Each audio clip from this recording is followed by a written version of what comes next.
Hindi bababa sa 36 na rallyista ang napatay habang patuloy na kumakalat sa buong Iran ang mga kilos protesta laban sa kanilang gobyerno. Samantala, nagbanta po itong si Pangulong Donald Trump ng Amerika kung ipagpapatuloy ng pamahalaan ng Iran ang marahas na pagpatay sa mga nagpoprotesta.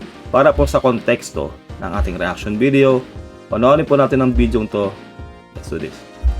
Turning overseas now, anti-government protests in Iran are spreading throughout the country 10 days after they began. Human rights groups say at least 36 protesters have been killed. President Trump has threatened U.S. intervention if Iran's government continues its crackdown. Elizabeth Palmer has reported many times from Iran. She joins us now from London. Getting any report out of Iran is incredibly difficult. What do we know about these protests? Well, we're able to talk to people in Iran, and of course we have smartphone videos of the protests that act as little windows into what's going on. Independent journalists, especially foreign ones, are being kept well away. We know the protests have erupted across Iran, mostly in the south and the west, and while they aren't huge compared to the massive uprisings we saw back in 2022 and 23, they are continuing, and they do appear to be growing. Some of them have been orderly marches, some of them violent. And for sure, the longer they go on, the greater the threat to the regime, which we can see is on the back foot. They're not sure how to react. On the one hand, trying to appease people with cash handouts to help with crazy inflation. On the other hand, ordering a crackdown on so-called rioters. Nakita mo niyo naman, 'di ba, kung paano ang pagsalubong ng gobyerno ng Iran dito po sa mga nagpoprotesta. Imbis na kausapin nilang kanilang mga mamamayan, ay pinapatay po sila, no? Yung sabi nga po ni President Trump, no, tahimik po yung iba nang nagpoprotesta, tapos ginaganyan po sila ng sarili po nilang gobyerno. Ibig sabihin lang po noon, no, nate-threaten po ang gobyerno nila na maibaba po ang mga leader na to ng Iran. At hindi po magtatagal to, ay talaga pong totally baka ma-liberate na po ng buong Iranian citizens ang buong Iran. Kasi po ilang cities na po ang naliliberate nila o nakukuha na po nilang kalayaan.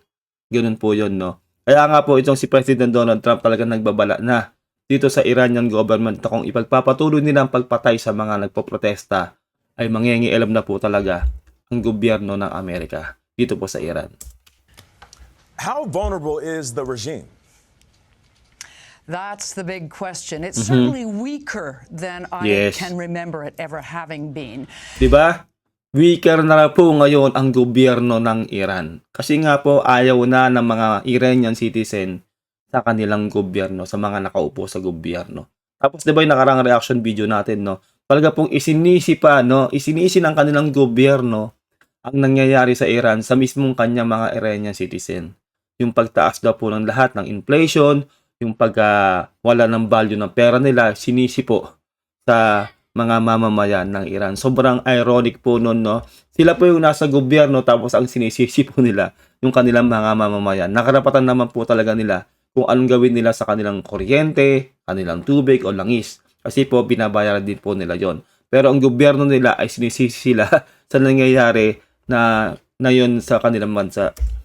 There's no question Iranians are utterly disillusioned and fed up. The economy is in a shambles thanks to sanctions. But also, diba? Hindi po masasanksyonan ng matinda ang Iran kung ito ay sumusunod sa international law sa batas. At kung talaga pong hindi nila titigilan ng digmaan, talaga pong bababa ang ekonomiya po nila, babagsak talaga. Pati po yung value ng pera po nila ay talaga pong mawawala na talaga ng halaga. Ganun po yun. Kaya po, syempre, sino ba naman tao ang okay lang sa kanya na magiging ganun ang sitwasyon ng kanyang bansa? Na halos di na sila mapamuhay ng payapa, hindi sila makapaghanap buhay ng maayos, at syempre, bagsak ang ekonomiya, wala pong kwarta, walang magandang negosyo, hindi sila kumikita ng ayos dahil magulo ang lugar. Kaya ngayon po, nagpaprotesta na po ang mga tao dyan sa Iran, kaya antindi na po ng kinahaharap ng gobyerno. Kaya ngayon po, bukod sa sinisisyon nila ang kanilang mga mamamayan, ay pinapatay pa po kung sino man ang magprotesta laban sa kanilang mismong gobyerno. To mismanagement.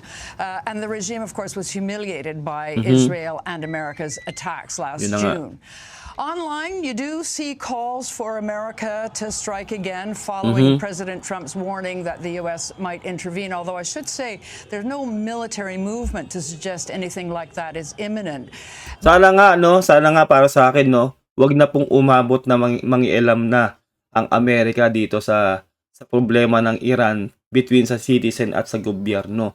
Sana totally ang mga mamamayan na lang po ng Iran ang makapag-liberate o makapagbaba sa kanilang gobyerno, no, sa mga leaders nila ng kusa nila, no, mismong mga mamamayan nila, at hindi na po dumaan sa matinding dahas. Dahil nga po dito nga po sa Iran, sawa na po ang mga mamamayan sa dahas. Kaya nga po ngayon ay nagpaprotesta na po talaga sila sa kanilang gobyerno. Kaso nga lang nga po, mali ang pag-counter ng gobyerno sa kanila dahil sila pa po ang sinisisi at sila po ay pinapatay at sinasaktan po sila. Kahit po yung mga bata na nasa ospital, alam niyo naman po yan, no, ay nadadamay po dito sa karahasan, dito po sa Iran.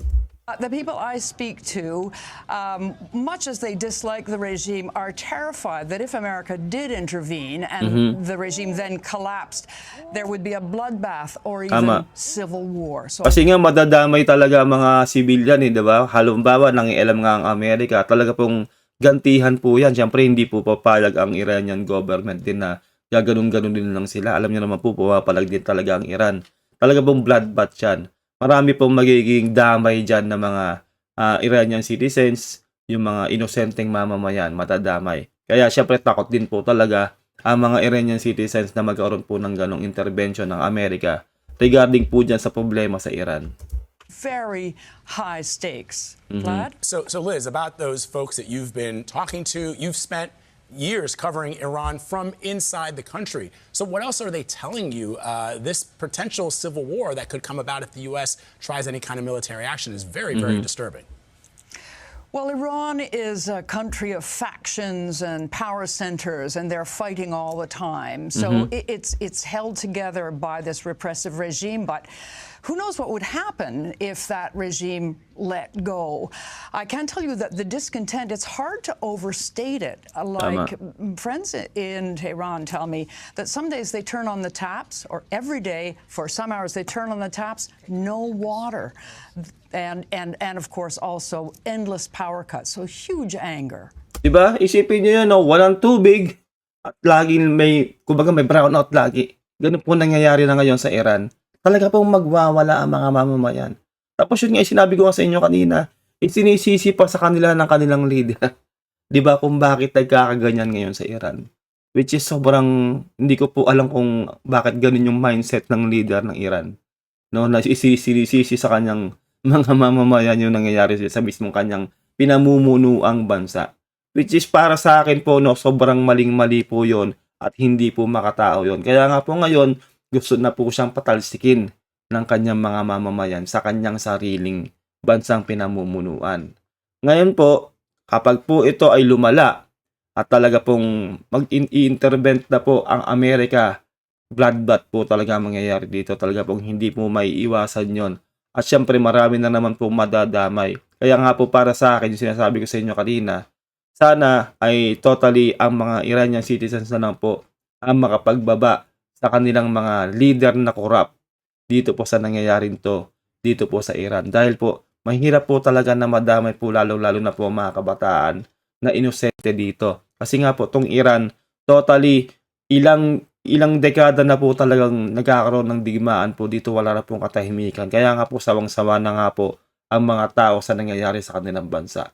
Kaya kung tutuusin, kapag ito ay nangyari at na-liberate ng mga mamamayan ng Iran, ang buong Iran, ito po ay totally history, no, na mangyayari sa Middle East. Kasi nga po, first time po mangyayari yan na maibaba nila ang kanilang leader at mawala na po ang digmaan sa kanilang bansa. Yun nga po, no, sana nagustuhan nyo ang ating reaction video. Mag-comment po kayo dyan sa baba kung anong reaction nyo dito sa nangyayari dito po sa Iran. Maraming salamat kung nakaabot ka hanggang dito. Salamat din sa mga always nagko-comment dyan sa baba at nagla-like sa ating video. Mag-subscribe ka na rin kung gusto mo. Mag-iingat po kayo lahat. God bless and peace out. Bye.